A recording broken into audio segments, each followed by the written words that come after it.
അസ്സലാമു അലൈക്കും വറഹ്മത്തുള്ളാഹി തആല വബറകാതുഹു.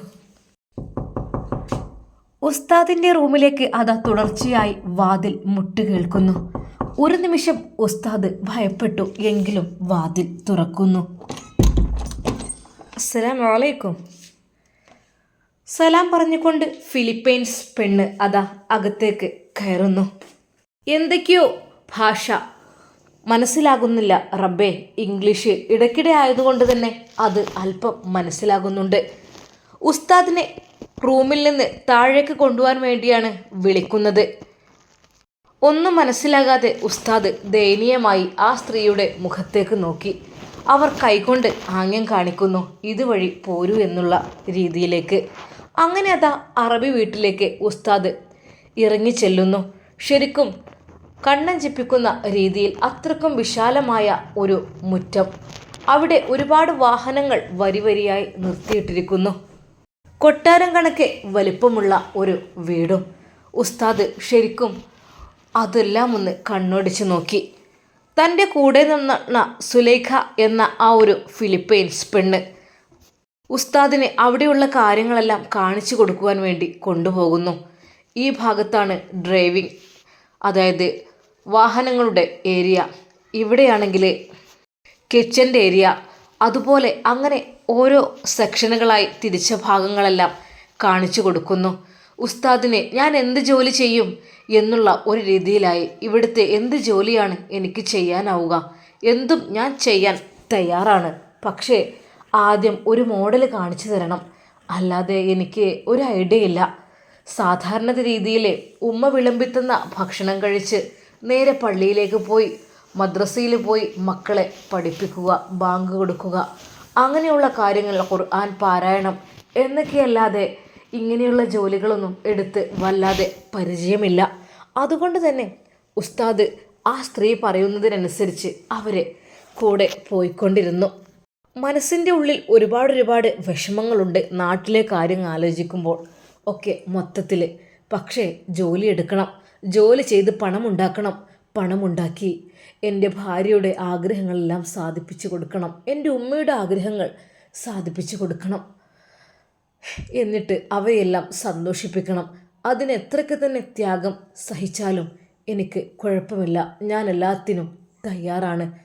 ആ ദിവസം തന്നെ അതാ അവർ 5-6 വാഹനങ്ങൾ അതാ കാണിച്ചു കൊടുക്കുന്നു. അത്രക്കും വലിയ ഒരു ഷെഡിലാണ് അതെല്ലാം നിർത്തിയിട്ടിരിക്കുന്നത്.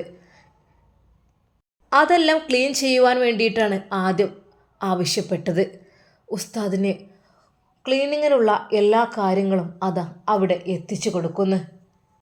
ഒരു വാഹനം അവളൊന്ന് ജസ്റ്റ് തുടച്ച് കാണിക്കുന്ന പോലെ കാണിച്ചപ്പോൾ ഉസ്താദ് പറഞ്ഞു, വേണ്ട, ഞാൻ ചെയ്തോളാം, എനിക്ക് മനസ്സിലായിട്ടുണ്ട് എന്ന്. അങ്ങനെ ഉസ്താദ് ഓരോ വാഹനങ്ങൾ അതാ ക്ലീൻ ചെയ്തുകൊണ്ടേയിരിക്കുന്നു. വാഹനത്തിൻ്റെ ഉള്ളും പുറവും പൊടിയെടുക്കുന്ന മെഷീനും കാര്യങ്ങളും എല്ലാം ഉണ്ട്. എല്ലാം വൃത്തിയാക്കി തുടച്ച് ക്ലിയറാക്കി വെക്കണം. അതാണ് തൻ്റെ ഫസ്റ്റ് ഡ്യൂട്ടി എന്ന് ഉസ്താദിന് മനസ്സിലായി തുടങ്ങി. ബിസ്മില്ലാഹിർ റഹ്മാൻ റഹീം എന്ന് പറഞ്ഞുകൊണ്ട് ഉസ്താദ് ജോലിയിലേക്ക് പ്രവേശിക്കുന്നു.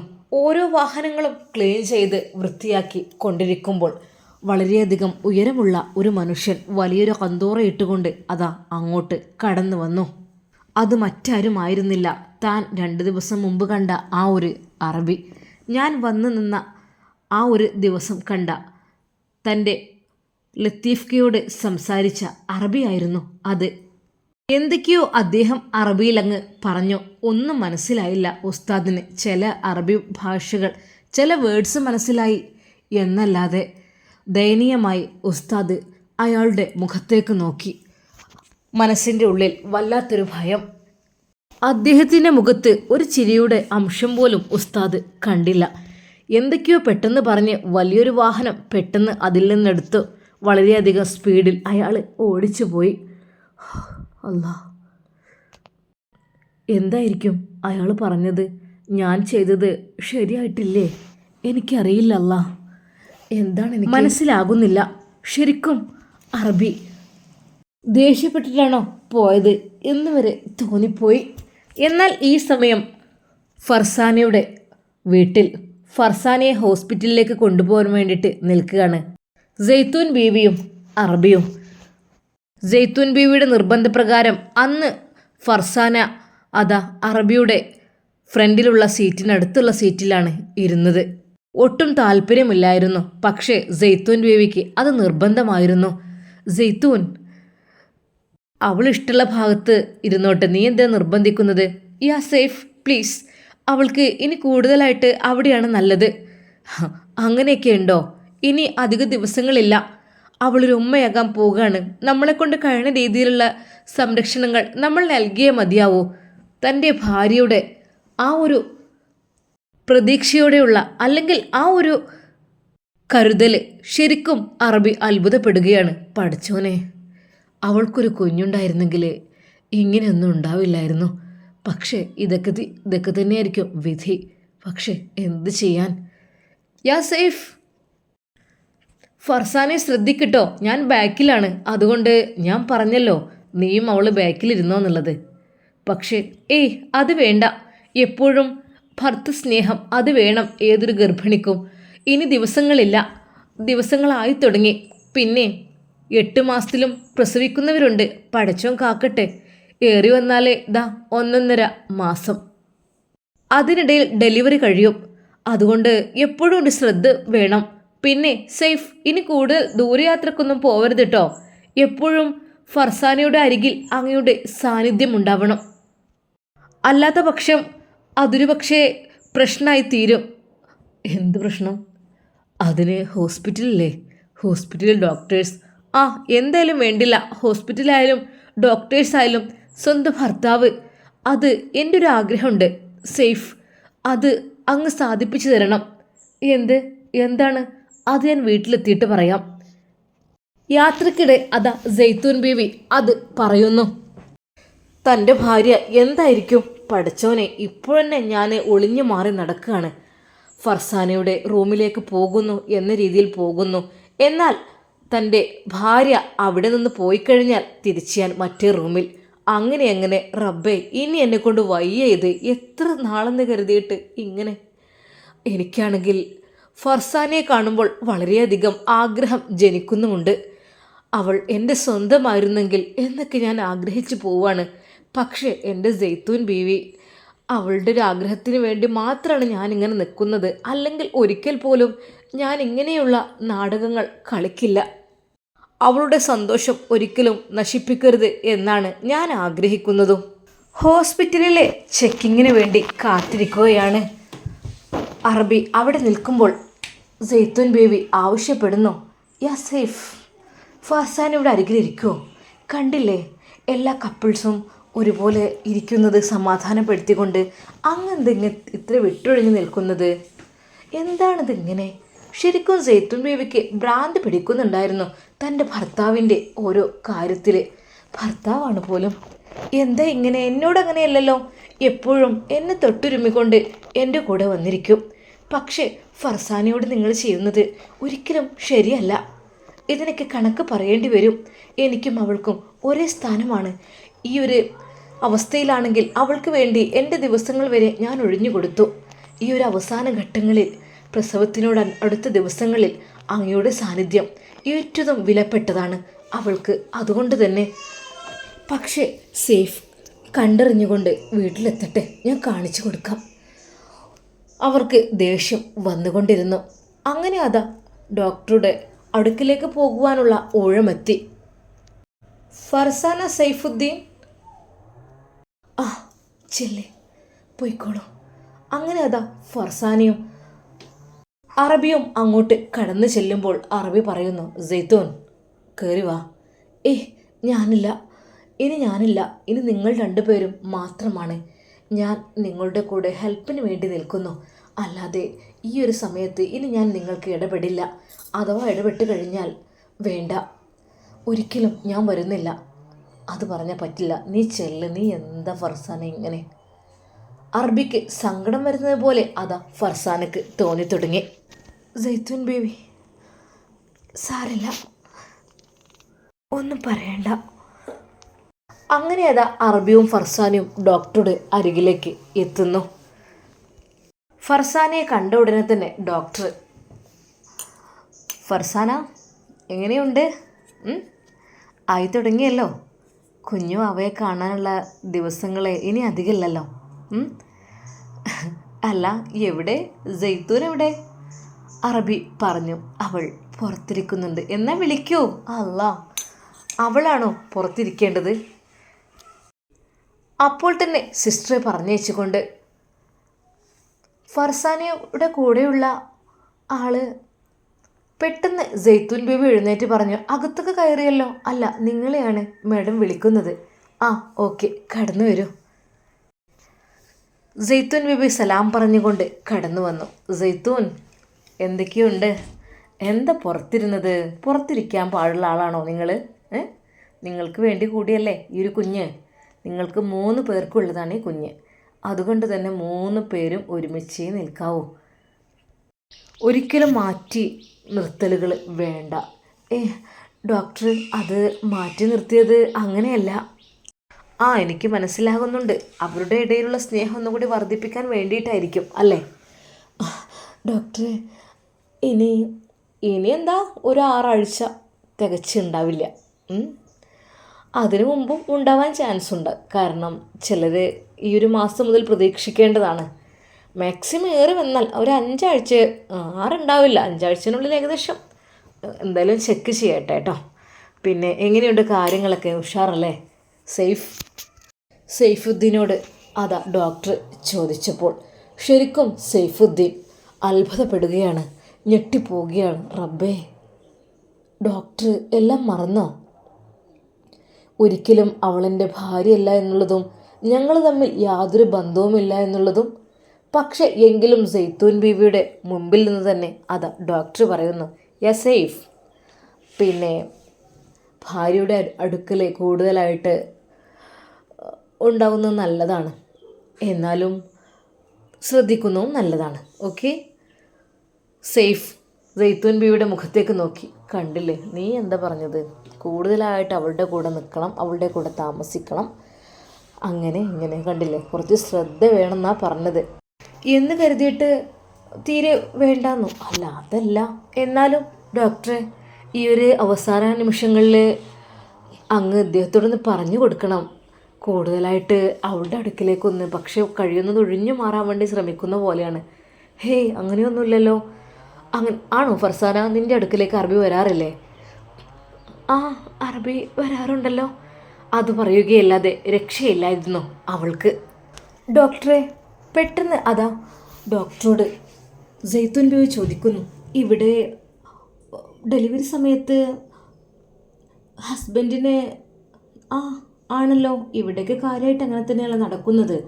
അതായത് അവരും അറിയണം ഈ ഒരു പ്രസവ വേദന എന്താണെന്നുള്ളത്.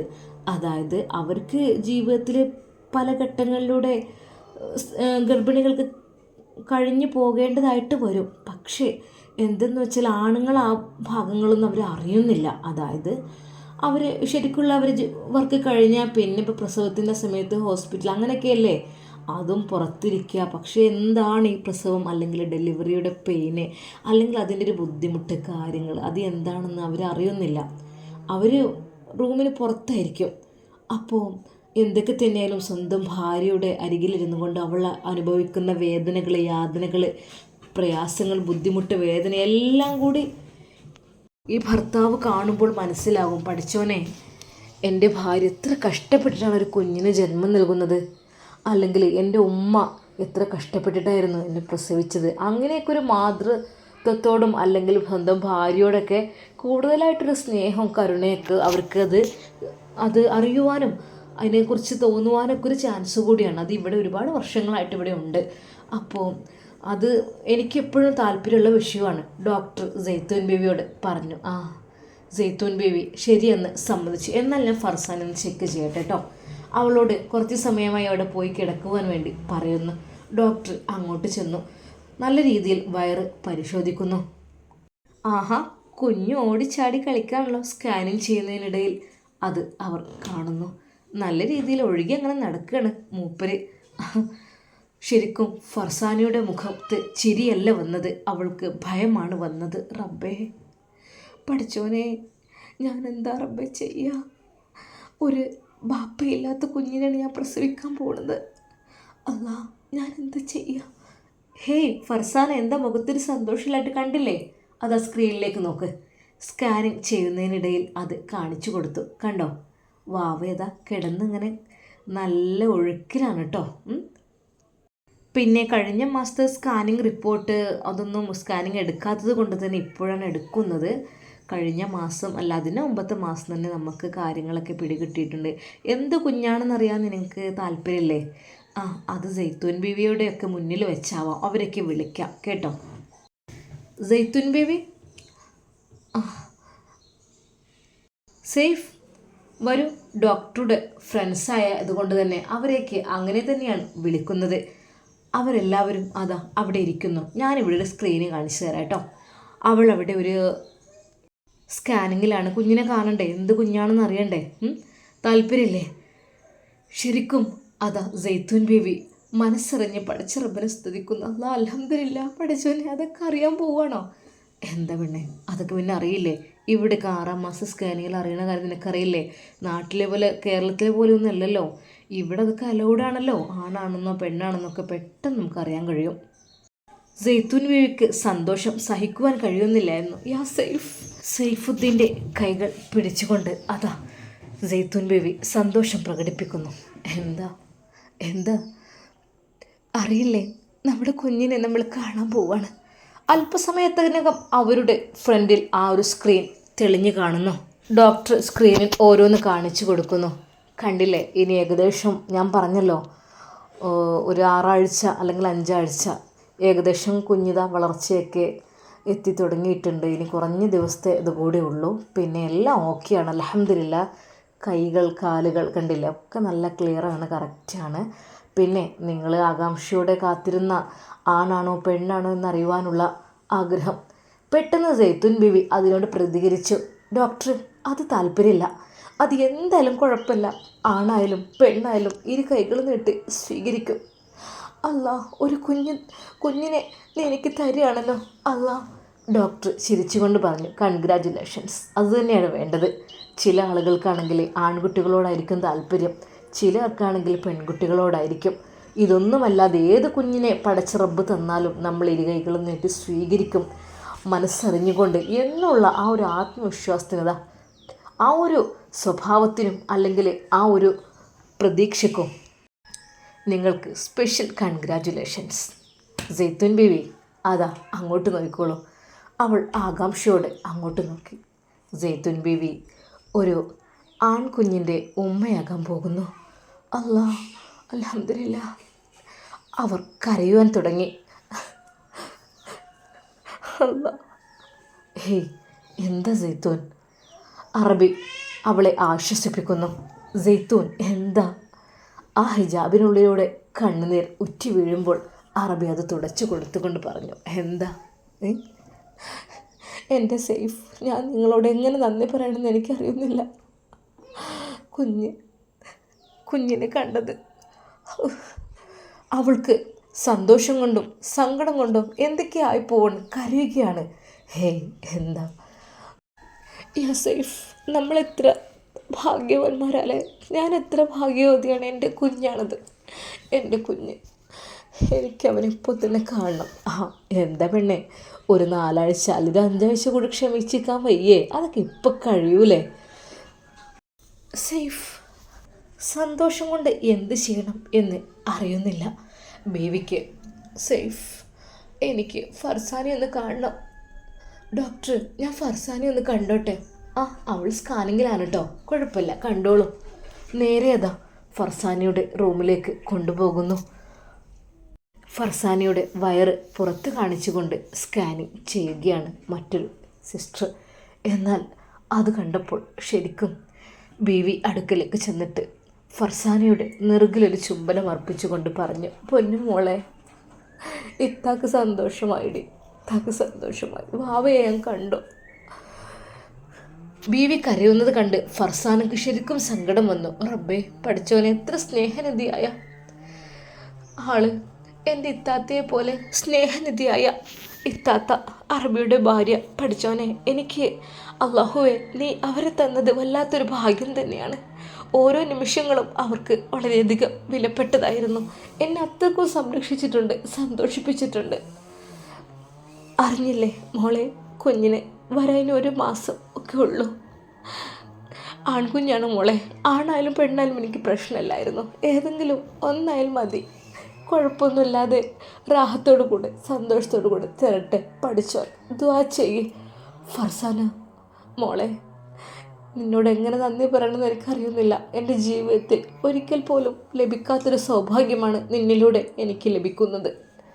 ബീവി കരയണ്ട, ഇത് നിങ്ങളെ കുഞ്ഞന്നല്ലേ, ഇത് നിങ്ങളെ കുഞ്ഞന്നാണേ, ഇത് നമ്മളുടെ എല്ലാവരുടെയും കുഞ്ഞാണ്, നമ്മളുടെ 3 ആളുടെയും. മതി, സന്തോഷമായി. ബീവി കരഞ്ഞുകൊണ്ട് അതാ ആ റൂമിൽ നിന്ന് പുറത്തേക്ക് ഇറങ്ങുന്നു. ശരിക്കും സെയ്ഫ് അറബിക്ക് അത് കണ്ടപ്പോൾ സങ്കടമാണ് വന്നത്. അല്ലാ, എൻ്റെ ഭാര്യയെ, അല്ലെങ്കിൽ അവളെ ഇത്രയധികം സ്നേഹിക്കുന്ന എൻ്റെ ഭാര്യ ഒരു കുഞ്ഞിനു വേണ്ടി എത്രമാത്രം ആഗ്രഹിക്കുന്നു. അല്ലാഹുവേ റഹ്മാനെ, ആ കുഞ്ഞിന് നീ ദീർഘായുസ്സും ആഫിയത്തും പ്രദാനം ചെയ്യ് റഹ്മാനെ. ആമീൻ. അറബിയും ആ നിമിഷം ദുആ ചെയ്തു. ഇൻഷാ അല്ലാഹ് നമുക്കിതിൻ്റെ ബാക്കി ഭാഗം നാളെ കാണാം. അതുവരേക്കും എല്ലാവർക്കും അസ്സലാമു അലൈക്കും വറഹ്മത്തുള്ളാഹി തആല വബറകാതുഹു.